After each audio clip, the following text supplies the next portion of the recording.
Hello everybody, we are back and welcome to another Perfectly Unscientific Gaming Star Trek Online build review. And as I alluded to in the last video, we're back with a true exotic Crossfield class science vessel exotic particle generator build.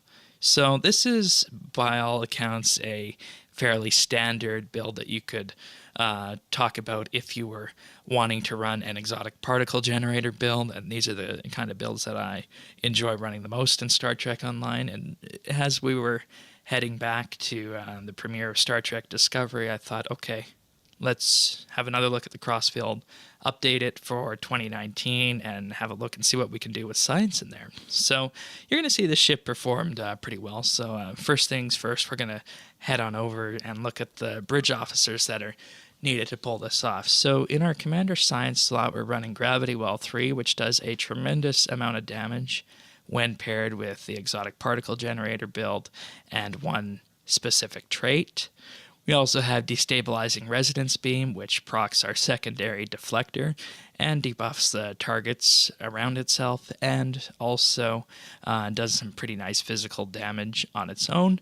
And then Charged Particle Burst here, not so much to drain shields, but also just to get that nice 5-kilometer sphere proc of the deteriorating secondary deflector. You see it affects up to 50 targets at most, so this is one of the easiest ways to activate that secondary deflector.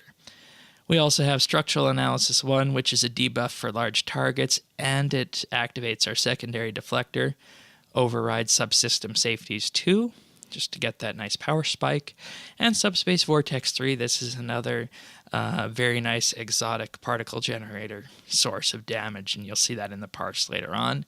And as we have the option, we're also running a Temporal Seed here with Channel Deconstruction 1 to build entropy, and Entropic Redistribution 2, which doesn't do too bad itself for a nice spike damage hit on one big target. And we're running Torpedo Spread 3 to propel our very powerful and big torpedoes forward, both the Particle Emission Plasma Torp and the Gravimetric Torpedo, which you'll see in a moment. Chemosite-laced weaponry 2 for a bit of extra radiation damage when those torpedoes hit. And then TAC Team. Then Emergency-Powered Engines 1 to activate our Con Officer, duty officer that recharges evasive maneuvers. And this is Hazard Emitters 1, a nice general heal that you can use in space to keep yourself alive. Now, in regards to the loadout for this ship, we have the Particle Emission Plasma Torpedo Launcher. This torpedo isn't really here for the initial kinetic burst of damage that it does. Well, yes, that's a nice chunk of it, but the reason we're doing this is every torpedo that hits leaves a little radiation cloud around it, and this does an immense source of damage.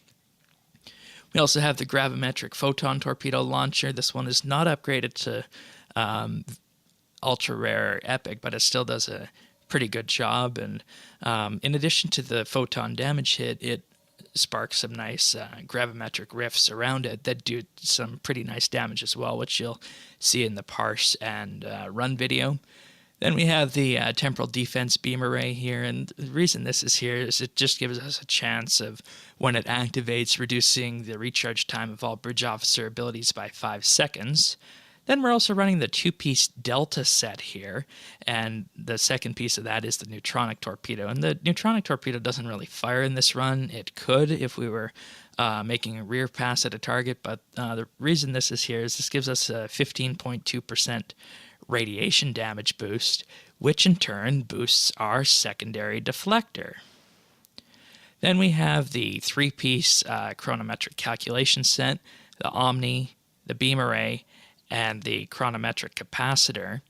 And the reason this set is around is that it gives us a boost to our exotic damage and energy weapon damage based on our aux power and weapon power, which is normally upwards of 17 to 25% based on where the power levels are sitting. So that's a nice boost for the both of them.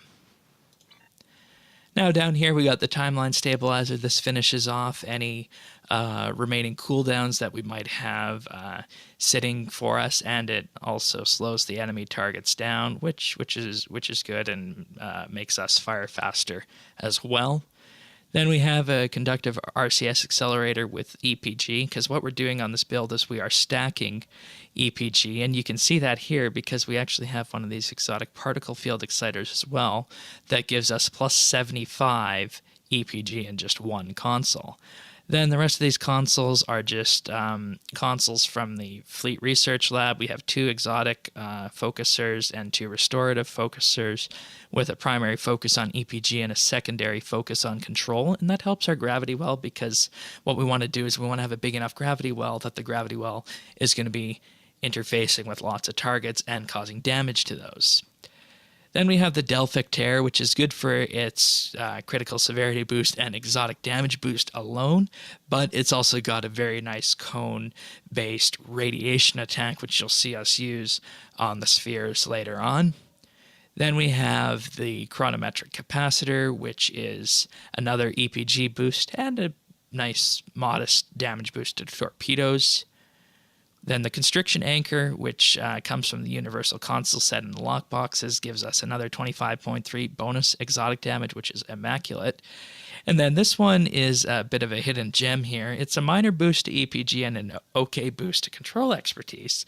But what this also does is it creates a huge plasma storm that does an immense amount of damage. And this console, when it came out, was not something that you would think would go on a science build necessarily, but it pulls in a great amount of damage, as you'll see in the parse. And this comes from the Manipulator. It was kind of our summer gift from Cryptic for science captains of a nice new source of exotic damage in a package that you wouldn't expect it, because, of course, the Manipulator is a tactical vessel. Now, with that being said, the skill tree here is a tactical ultimate skill tree with a focus in our science skills of both control and drain, and of course exotic particle generator here as well. And it's not much to write home about. You could maybe take some out of the tactical tree and put them in engineering or science if you wanted a bit more survivability. We don't make much use of the ultimate because the ultimate really only affects our weapon damage, and the weapon damage is not a primary source of damage for this build, so you could change that out if you want. And then for our specializations, we're running full temporal and full strategist. Now, duty officer-wise, this is actually important for this build here. What we're doing here is we're running 2 energy weapon officers so that when our energy weapons fire, we do have a chance at building some crit severity. And what that means is that crit severity can also affect our exotic damage abilities. And when you're building exotic, you want to focus around critical severity, because critical chance from the particle manipulator trait, which we'll get to in just a moment, is capped at 50%, but critical severity is not capped, and it can take into account the critical severity from your character and other sources on your player. So with that being said, these 2 officers here help with that. Then our con officer recharges our evasive maneuvers. This deflector officer, chance to reduce the recharge time of all deflector abilities after use, and the affected abilities include gravity well for our build. And we might not need this one because of our trait selection, but it's here. I wasn't sure what else to put in this slot because we're not running other powers like tractor beam repulsors. Next one, this reduces the cooldown of our other exotic damage abilities whenever we activate Gravity Well. So we got a bit of a synergy going on here. 50% chance to reduce the remaining cooldowns on exotic damage abilities by 10 seconds. Then if you've ever run an exotic build before, you know that you will take a lot of threat. And that's why we have a biochemist here. 10% chance minus 50% threat reduction for 10 seconds. All right, so we're up in space now, and I want it to be up in space so when we look at these traits, we get a full picture of what's happening. This is anchored. We do end up sitting around for a bit on this build, so it does give us a nice all-damage boost. But the one I really wanted to show off was Particle Manipulator, because we need to see the exotic particle generator stat to get a picture of how much this is impacting us. And as you can see here, we're capped from Particle Manipulator alone. 50% crit chance for exotic damage abilities, and 50% critical severity also for exotic damage abilities. And this is the trait that makes the build. If you take this trait off the build will not work. That's literally all there is to it when it comes to talking about one of these science exotic builds. Next up is conservation of energy. When getting struck by energy damage, the stacks up to 3 times, and you can gain 10% bonus damage on exotic damage powers when struck by energy weapons, and that's 30% bonus exotic damage right there.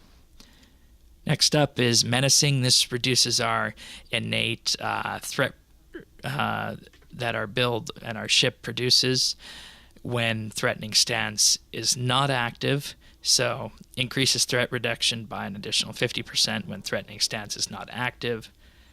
Context for kings: if we take damage, we will gain damage resistance, but if we don't take damage, we gain a bonus Cat 2 all damage boost, and this is something we can definitely use in this build. Positive feedback loop: whenever we heal ourselves, we get an exotic damage boost. This one could probably be swapped out for something else, but I haven't put that much thought into that today. Pseudo submission: whenever we use a self-heal, we place all targets who are attacking us, and this can help with threat reduction for this build. Self-modulating fire: on outgoing critical hits, our energy weapons and torpedoes gain 50% shield penetration. Once again, with an exotic build, we could take this, we could leave this, we could focus primarily more on exotic, but I feel that this helps with our 2 main torpedoes that we're running up front. And then Fleet Coordinator, 2% all damage based on the number of people in our team. Starship trait-wise, improved gravity well increases the duration of gravity well by 20 seconds and also reduces the recharge time of gravity well. This means that you could, in theory, always have a gravity well up, and this is from the Science Endorian. Highly recommended for exotic particle generator builds. Superior command frequency, and this lets me call in the fleet support without getting below 50% HP. Honored Dead, a survivability trait. I'll just hover over here for a second. Checkmate: whenever we use our control powers, we get an exotic damage boost, and with gravity well, that's a pretty nice thing to have. And then exotic modulation: when we use a temporal power, in this case, we get 20% bonus exotic damage for 15 seconds, and that's activated by our first run of channel deconstruction. Space traits: space reputation traits, we're running critical severity. Chronocapacitor array to reduce bridge officer cooldowns. Particle generator amplifier for bonus exotic damage. Torpedo astrometric synergy, just to make sure we get the torpedo powers down, and this is activated whenever we use our torpedo spread. And then aux power offense from the Nukara reputation set. So let's have a look at the run, then we'll have a look at the parse.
All right, so as you can see, we did 138k DPS in that run, and of that, 34.5k was from our secondary Deflector, 28.5k was from pets, and if we go in here, we'll see that, yeah, we had our 9.9k from our fleet support, but we also had a 5.4k Cyclone. This is our photonic fleet right here, about 6k DPS, another 2.7k Cyclone, and a 2.7k anti-time entanglement singularity. So not too bad there. Now the other DPS sources, 14.6k from Gravity Well, and plasma particle emission, theta radiation. These are the radiation clouds created by that particle emission plasma torpedo that I mentioned. Subspace Vortex 3, worth 11k. Entropic redistribution, 3.5k. Gravimetric rifts, 3k. Entropic rider from the temporal specialization at 2.8, and then it just goes down from there. So there you have it. There's another perfectly unscientific build review, and as I mentioned, I'm primarily a science player, and these are the kind of builds that I focus on. I have a couple ideas of where we can go forward. If you want to see more of those, give us a like, subscribe, and we'll be back next time for more perfectly unscientific gaming reviews in Star Trek Online. Take care, everyone.